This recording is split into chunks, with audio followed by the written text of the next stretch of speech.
Good evening, everyone, and welcome back to the Tom Wilson Racing YouTube channel. Back tonight with a preview of tomorrow's ITV racing with selections from both Ascot and Haydock. Not going to waste much time in getting into it. We're going to kick straight off with the card at Ascot, starting with the Grade 2 Reynoldstown Novices Chase over the 3 miles. So, having a quick look through the runners here. Let's have a quick look. So, if you had a look at the stats for this race, 8 of the last 12 winners were rated 142 or higher, which leaves us with Kilbeg King only. You'd have to feel that it's quite a substandard edition of this race, given that fact. I do think Kilbeg King's rating of 142 is a little bit on the lenient side, if I'm honest with you. He was raised £7 for his third in the Grade 1 Quarto Star Novices Chase at Kempton on Boxing Day, when beaten 14 lengths. He's been beaten a combined 45 lengths in his 3 chase starts so far. So I think his rating of 142 is really quite inflated. I feel like he only got so close to Hermes Allen because he'd taken on Ile Francais at the front that day, and he benefited from Hermes Allen falling back. And if you look at it, you could narrow it down between Brave Kingdom and Apple Away. We're separated by £11 on the hurdles mark, with Apple Away the more highly rated two, although the difference in their rating isn't as exaggerated over fences. £3 separating the pair, with Apple Away rated 141. And the weights are in her favour, with a weight allowance for the mares in play here. She was a Grade 1 winner over hurdles and a listed winner, so she's more than capable of winning at the graded level over fences. She's finished a well-beaten third and second behind Grade Dawning, firstly at Haydock, but that was behind the Grade 1 at Galard and Miel as well. And Grade Dawning, and then at Warwick last month. Those defeats behind Grade Dawning are two to be snubbed at, considering that he is now rated 153.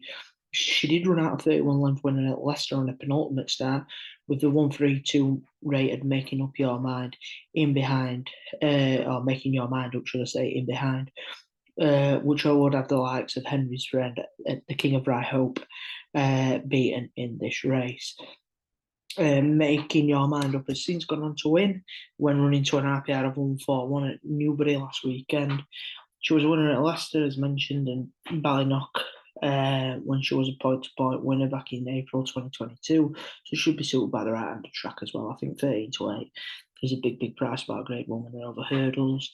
Hopefully she can get out in front and make the run-in and get into a nice rhythm. Moving on to the Class 2 handicap hurdle, the 225 over 2.5 furlongs. I really do like Teddy Blue here. We sided with him last time out in the Lanzarote hurdle, and whilst he was relatively well beaten that time, 13 lengths, he ran an absolute belter in that race. The money's really come for him, and off the back of that run, and considering that he's been dropped another pound, so a mark of 131, you can understand why. Since he made his reappearance at Cheltenham back in October, when he unseated 2 flights in, he's been dropped £5. Whilst he's still £3 higher than one winning off the mark of 128 at Plumpton back in April, he's run well off the mark of 132 in the past, and that formerly mentioned Lanzarote hurdle, and in the Grade 3 company at Haydock in May, placing Grade 3 company off a mark of 133. You would have to say that this mark of 131 looks really workable. Of all 5 of the times that he's run to an RPR of 130 or higher, have come at left-handed tracks. He's run well on right-handed tracks in the past, finishing 6th at Kempton last time out, 2nd at Kempton back in October 22 and February 2022 as well. So we don't have any concerns about the track at all. We did weaken over 2 mile 5 furlong in the running last time out, so perhaps a slight setback down in trip to 2 mile 3 furlongs will be to his liking. Gary Moore's horses are flying at the moment with a strike rate of 23%. And the Bucket of Tom Cannon in the saddle is an interesting one as well, who's operating at a 22% strike rate. Plenty of extra places, 8 to 1 with Sky Bet playing 6 places. That's the way that I'm going to play that each way. My third and final selection from Ascot is in the Premier Handicap Chase over 3 miles. Again, since looking at this race initially, the money has come for Torn I'm Afraid of Nigel Twiston Davies. I can't help thinking that he looks relatively well treated off a mark of 132, considering that he started the season with 2 fair runs in graded company at Cheltenham in November and December. Okay, he did fall at Cheltenham on his seasonal reappearance in the Paddy Power Gold Cup, but that was off the back of the 650-day layoff, and he was running well when coming down. He followed this up with a very respectable run in the December Gold Cup. His effort finishing sixth that day was more commendable than the 13-length defeat, would have you believe, considering that the front two that day, Fugitive and Il Ridotto, pulled 9 lengths cleared of third. It was dropped at £8 from a mark of 140 down to 132 following an underwhelming run at Cheltenham back in January. But we'll put the heavy ground down to that poor run and return to better ground should be a bonus for him here tomorrow. His mark of 132 looks fair given that he's won off this mark in the past and he's gone close off mark of 133. And his 2 runs at Cheltenham earlier this season came off a mark of 136. His form here at Ascot is reasonable as well, having finished second on 2 of his 3 stars here in the past. I think he's a cracking each way bet. Again, Sky Bet offering 4 places here, so that's the way that we're going to play 10-1 with 4 places available. And that's my final selection from Ascot. So we're going to jump over to Haydock for the Rendlesham, should I say, hurdle. The grade 2 over 3 miles. This looks a pretty weak race. Butcher's going to have to prove himself coming up out of a handicap company. Botox has, given his course and distance, win is the way that I'm going to play it here at 9-4. Should have too much for this field. The official ratings would indicate that as well with a mark of 152.